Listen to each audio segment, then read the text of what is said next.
G'day YouTubians, Steve here from Price's Off-Grid Property. I wanted to do a video about capturing our first winter of use with our off-grid system. System was installed September last year, so we've now gone through a full 12 months of living with an off-grid system, and it was installed right at the time when we here in Australia were coming out of our winter and going into spring.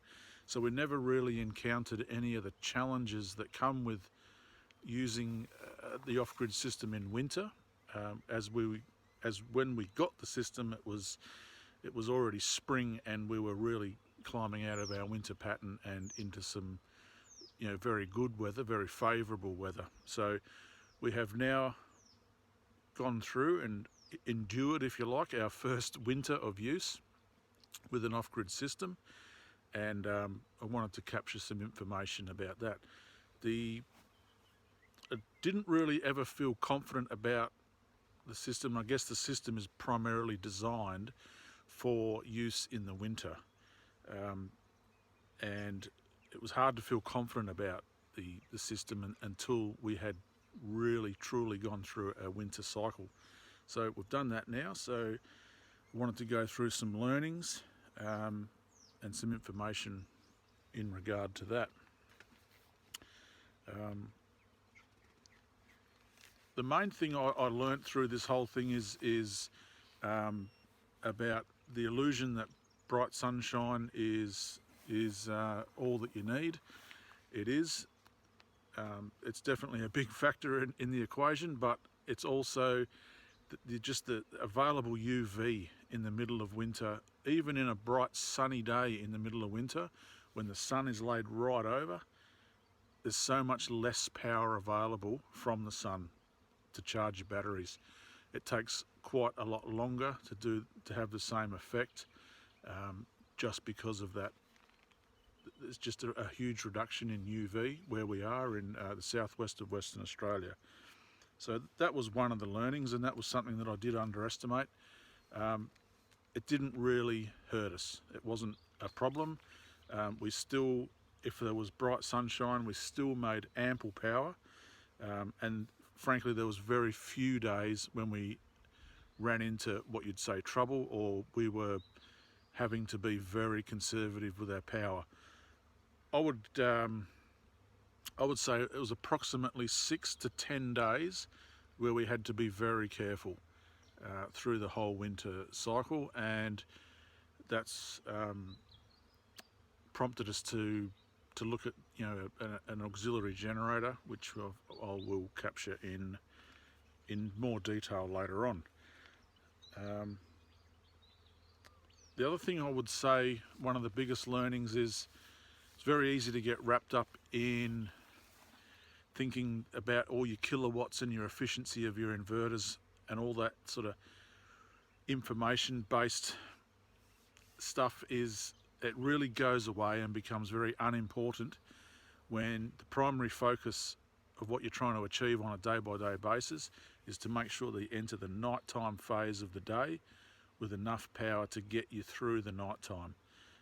It becomes irrelevant how much the kilowatts of your panels are at that time, and you just really need to make sure that you're entering your nighttime phase with enough power to get you through. And I'm going to say, in general, I feel like we've succeeded in that with this system. As I said before, there was about 6 days, 6 to 10 days maybe, that we really could have used supplementary power, and other than that, it was just a case of being mindful of your power. There were plenty of days when we didn't have to think of it at all, and there was, as I said, just a handful of days where we had to be a bit mindful of our power and just be conservative, especially as you go into the mid to late afternoon. It had to start really thinking about what we were banking and storing, and we had to be careful from that point on.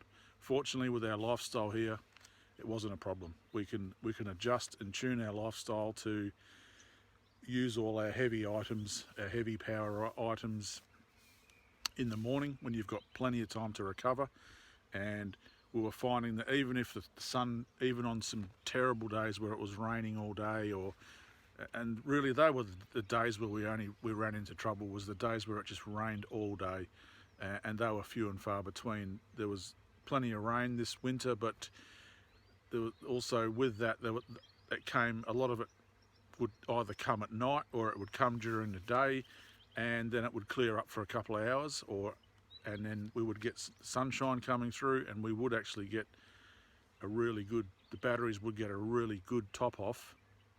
Even if it wasn't the last thing in the day, the batteries would sort of catch up enough so that we didn't have to worry about it anymore.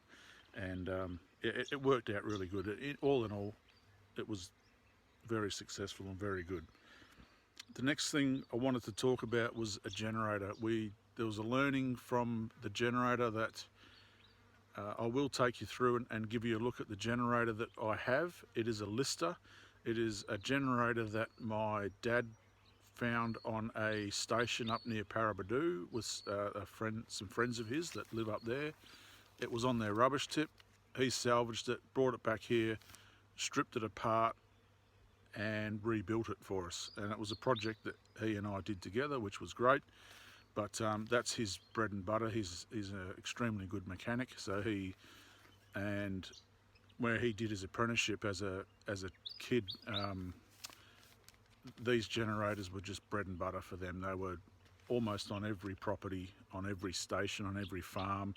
There were dozens of them around, hundreds of them around. So he was very familiar with it and very capable of being able to strip it down and rebuild it. I think I'll take you through and show you that now.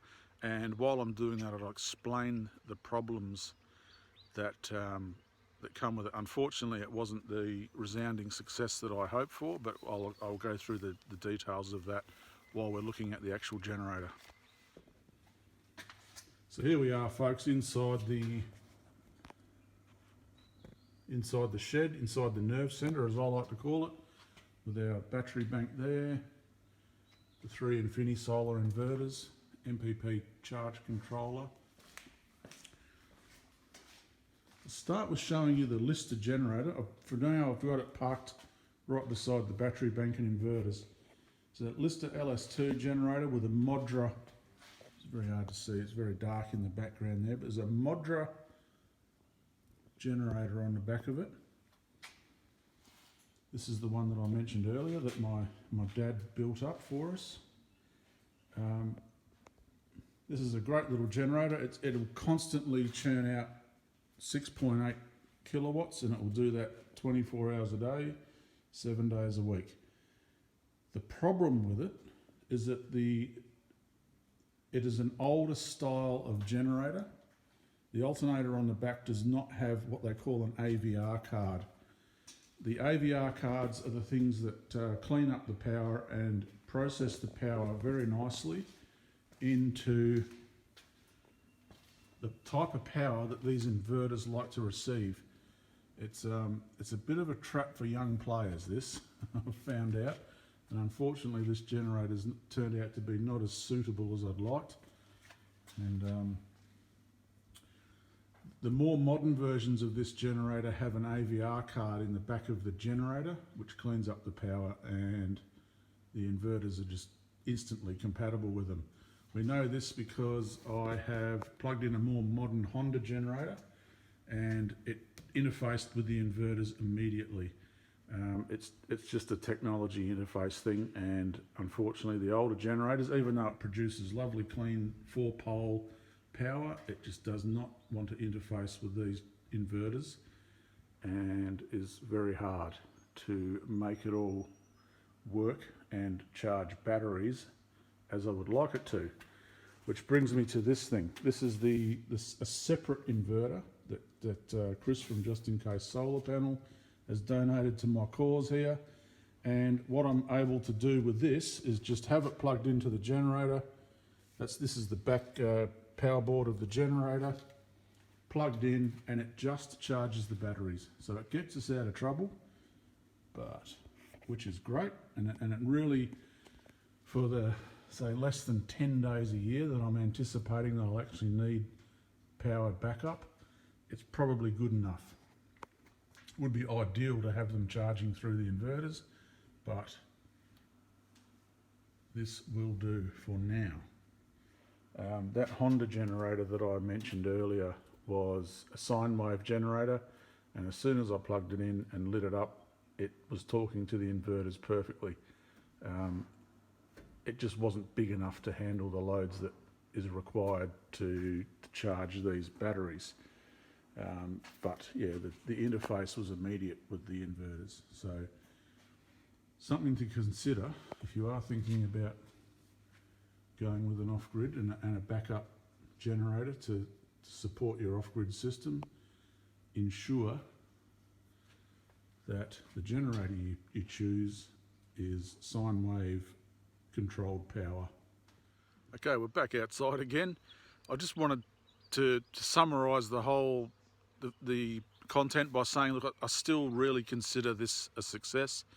The ability to charge from the generators is not quite where I'd like it, but I'm still able to do it. We can still do it, and we can still get through, which is really all we need. And